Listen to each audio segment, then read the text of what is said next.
Hello, good morning everyone. और बच्चों कैसे हैं आप सब। जैसा कि मैंने आपको ग्रुप में भेज दिया है कि कोविड-19 की वजह से आपका जैसे ही गवर्नमेंट ने आगे नोटिस दिया है कि सिलेबस को कम करा जाए, तो आपके 5 चैप्टर्स मैंने आपको उसमें ग्रुप में सेंड कर दिए जो आपके कम किए गए हैं। अभी फ़िलहाल आप ये नहीं है कि आपको इन चैप्टर्स को पढ़ना नहीं है, आप पढ़ सकते हैं, उसमें कोई दिक्कत नहीं है। लेकिन फ़िलहाल अभी हम वही चैप्टर्स पढ़ाएंगे जो आपको बचे हुए चैप्टर हैं। आपके टोटल 13 चैप्टर बचे हैं 18 में से। तो हमारा चैप्टर नंबर 4 चल रहा है, हमारा हीट वाला चैप्टर चल रहा है। इस चैप्टर की एक बार मैं आपको समरी बता देता हूँ। ये देखिए, एनसीईआरटी के बुक को बहुत ध्यान से पढ़नी है। जो भी एक्टिविटीज़ आपने इसमें लिखी हुई है वो आपको बहुत ध्यान से करनी है। और एक सबसे ज़रूरी बात, आज हम इसकी एक्सरसाइज डिस्कस करेंगे और एक्सरसाइज कंप्लीट होने के बाद आपको जो अपना असाइनमेंट वर्क है वो आपको मुझे सेंड करना है। असाइनमेंट मतलब जो एक्सरसाइज आप पूरी क्वेश्चन आंसर और फिल इन द ब्लैंक्स या मैच द फॉलोइंग जो भी आप सॉल्व करेंगे वो आप मुझे सेंड करेंगे, ताकि मैं देखूं कि आपने अपना वर्क कंप्लीट किया है या नहीं किया है। तो जैसा कि मैं आपको बता देता हूँ, इस चैप्टर में हमने क्या क्या पढ़ा, पहले मैं एक ब्रीफ डिस्कशन देख लेते हैं। पेज नंबर 45 पे लिखा है, देखिए इसमें व्हाट वी हैव लर्न। तो इसमें हम इसके बाद इस चैप्टर के बारे में पढ़ेंगे कि हमने इसमें क्या क्या सीखा है इसमें हमने। ठीक है, तो इसमें पहला पॉइंट दे रखा है, our sense of touch is not always a reliable guide of the degree of hotness of an object. हमने किसी चीज़ को टच करा तो जरूरी नहीं है कि जितना हमें गर्म लग रहा है वो उतना ही गर्म हो, उससे कम या ज़्यादा भी हो सकता है। Temperature is a measure of degree of hotness of an object. Temperature ये मेजर करेगा कि कोई ऑब्जेक्ट कितना हॉट है। The thermometer is used for measuring the temperature. Temperature measure करने के लिए हम किसका इस्तेमाल करते हैं? थर्मामीटर। और आपको याद होगा मैंने आपको बताया था कि 2 टाइप के थर्मामीटर होते हैं।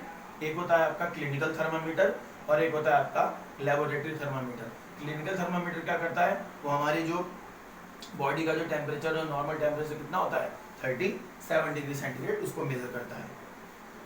ठीक। एंड और अदर पर्पसेस के लिए क्या है, लेबोरेटरी थर्मामीटर, और इसकी रेंज क्या होती है -10 से 110 डिग्री सेंटीग्रेड, -10 डिग्री से 110। और जो आपका क्लिनिकल थर्मामीटर है उसकी रेंज होती है 35 डिग्री से लेकर 42 डिग्री तक। और नॉर्मल ह्यूमन टेम्परेचर मैंने आपको बता ही दिया था 37 डिग्री पे। The heat flows always from a body at higher temperature to a lower temperature.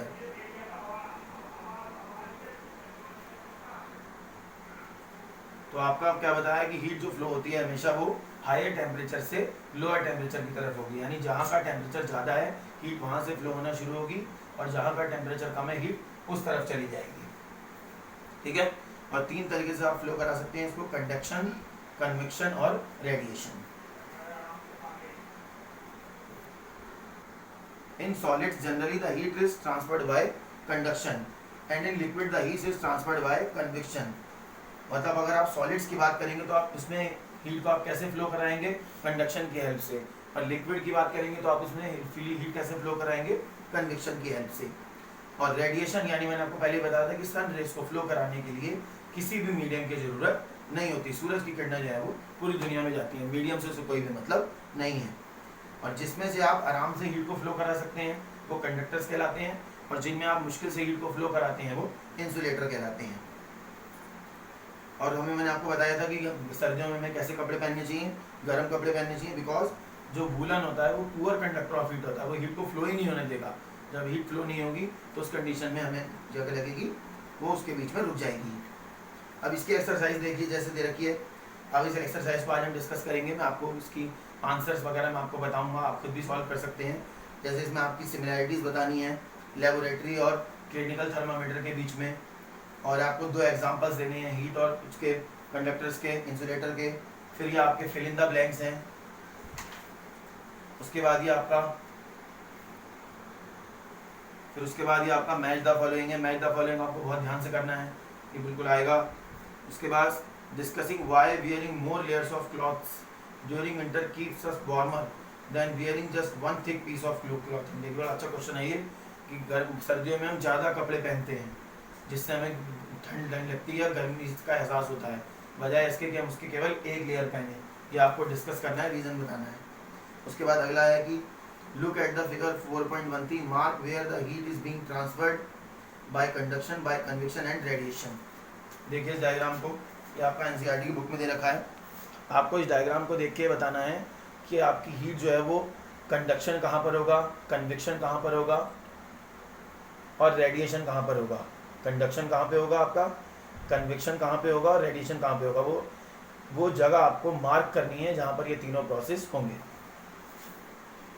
उसके बाद in place of hot climate it is advise that outer walls of the house is be painted white. कि hot climate जब होता है, जब गर्मियाँ होती हैं, जब समर आते हैं, तो उस कंडीशन में ये कहते हैं कि जो हमारा जो बाहर का जो घर है, बाहर की जो आउटर सरफेस है, उसे हम वाइट कलर से पेंट करें। वाई ये हमें बताना है इसमें। और उसके बाद ये आपके MCQs हैं। और उसके बाद आपको कुछ एक्टिविटीज़ दे रखी हैं। गो टू अ डॉक्टर और the nearest health centre, observe the doctor talking temperature of the patient. अभी फिलहाल आपको इसको एक्टिविटी को करने की ज़रूरत नहीं है। अभी तो जो वायरस का जो प्रॉब्लम चल रही है उसकी वजह से आप अपना घर पे रहें, जितना अच्छा रहे, सुरक्षित रहें, घर पे रहें, बाहर जाने की आवश्यकता भी आपको नहीं है, बस घर पे रह के अच्छा से पढ़ाई करें। तो ये आज हमने डिस्कस करे, कुछ टॉपिक डिस्कस करे हमने, कुछ बातें मैंने आपको बताई, और एक एक्सरसाइज आपको बिल्कुल अच्छी तरीके से अपनी कॉपी में उसको आपको करना है। क्वेश्चन आंसर आपको बहुत प्रॉपर तरीके से करने हैं, बिल्कुल ध्यान से करने हैं।